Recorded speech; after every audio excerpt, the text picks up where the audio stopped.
వైఎస్ఆర్ ఆరోగ్యశ్రీ ఉంది, ఎవరికి అందుతుందో తెలియదు, ఎవరికి అవ్వలేదో తెలియదు. కానీ ఆయుష్మాన్ భారత్ అని సెంట్రల్ గవర్నమెంట్ తీసుకొచ్చింది, మనందరికీ కూడా అందుబాటులోకి వస్తుంది. అందరికీ అందుబాటులోకి రావాలంటే ప్రతి కుటుంబానికి 5 లక్షల కవరేజ్ ఉంటుంది సంవత్సరానికి. అదే కాకుండా 70 సంవత్సరాలు దాటిన వాడికి, నార్మల్లీ 70 సంవత్సరాలు దాటిన వాడికి ప్రతిసారి ఆరోగ్య రకమైన సమస్యలు వస్తుంటాయి. కుటుంబాలు కూడా ఒక్కొక్కసారి పోషించలేని పరిస్థితులు ఉంటాయి. అట్లాంటి 70 సంవత్సరాలు దాటిన వారికి సంవత్సరానికి 5 లక్షల చొప్పున నరేంద్ర మోడీ గారు ఇవ్వడానికి సంకల్పించారు ఆయుష్మాన్ భారత్ కార్డు ద్వారా. సో 5 లక్షల రూపాయల కవరేజ్ అసలు ఏ ఇన్సూరెన్స్ కంపెనీ కూడా మనకి అందులో 70 సంవత్సరాలు దాటిన వాళ్ళు. సో అట్లాంటి ఫెసిలిటీ ఈరోజు ఇచ్చారు. అలాగే ముద్రా లోన్స్ 5 లక్షల నుంచి 20 లక్షల వరకు పెంచడం జరిగింది. అలాగే మహిళలకు ప్రతి డ్వాక్రాకి 2 లక్షల నుంచి 20 లక్షలు పెంచడం జరిగింది. ఎన్నో రకాలైన పథకాలు తీసుకొచ్చారు. అండ్ ఈరోజు చూస్తే మనం చంద్రబాబు నాయుడు గారు ఒక విజనరీ లీడర్. ఆయన ఉంటే ఎన్నో రకమైన ఇన్వెస్ట్మెంట్స్ మన రాష్ట్రానికి వచ్చింది. ఈ రోజు ఇన్వెస్టర్స్ అందరూ రాష్ట్రాల నుంచి పారిపోయారు. ఒక్కడు కూడా రాష్ట్రంలో పెట్టుబడి పెట్టి ధైర్యంగా ముందుకోవాలన్న పరిస్థితి లేదు. మనం చూస్తే ఈరోజు మనకి ఆదాయం 0, ఖర్చు మాత్రం ప్రతి నెల అప్పు చేసుకుంటూ ఆ అప్పుతోనే మనం కలెక్షన్ చేస్తున్నాం. ఈ రోజు రాష్ట్ర ప్రజల్ని, రాష్ట్రాన్ని కంప్లీట్ గా అప్పుల గొప్పలో నింపేశాడు జగన్మోహన్ రెడ్డి. 13 లక్షల అప్పులు మనకు ఉంటున్నాయి. ఇప్పుడు మనం ఏమనుకుంటామంటే ఏముంది రాష్ట్రం అప్పులు చేస్తే మనకేమవుతుంది అని అనుకుంటున్నాం.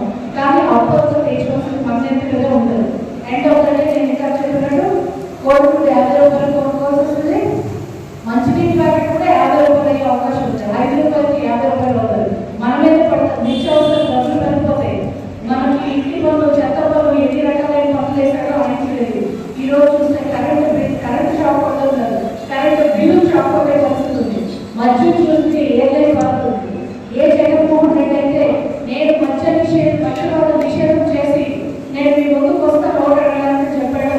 ఈ రోజు ఆయనే నాసిరకమైన మద్యాన్ని మనకి ఇస్తూ ప్రజల ప్రాణాలతో ఆడుతుంటూ మద్యం రేటు కూడా 5 రేట్లు పెంచేసి ఈ రోజు మన దగ్గర నుంచి 1 రూపాయి పైన 100 రూపాయల నుంచి దోచుకునే చూస్తున్నాం.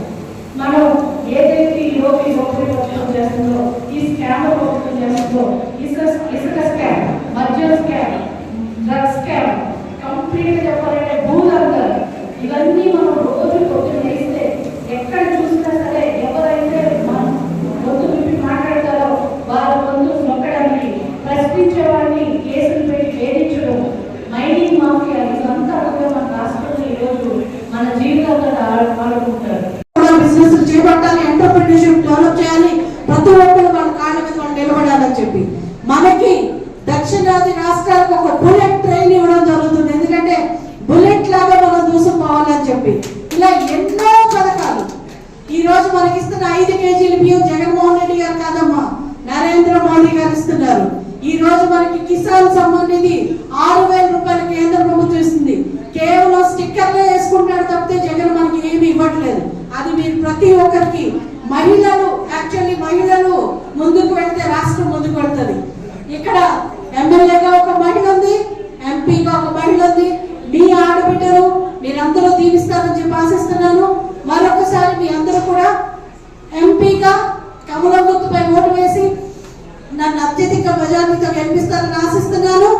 అలాగే సైకిల్ గుర్తుపై ఉమ్మడి సంజయ్ గారు ఓటేసి ఆమెను కూడా మళ్ళీ చట్టసభల్లోకి, అసెంబ్లీకి పంపించి మీకున్న సమస్యలన్నీ తీర్చడానికి మీరందరూ కూడా ఆశీర్వదిస్తారని కోరుకుంటూ మీ అందరికీ టైం ఏదైనా సరే చాలాసేపు వేచి ఎండలకై ఇంత దూరం వచ్చి మీరందరూ కూడా చాలా ఓపికగా ఉన్నందుకు ఒక్కొక్కరికి పేరు పేరున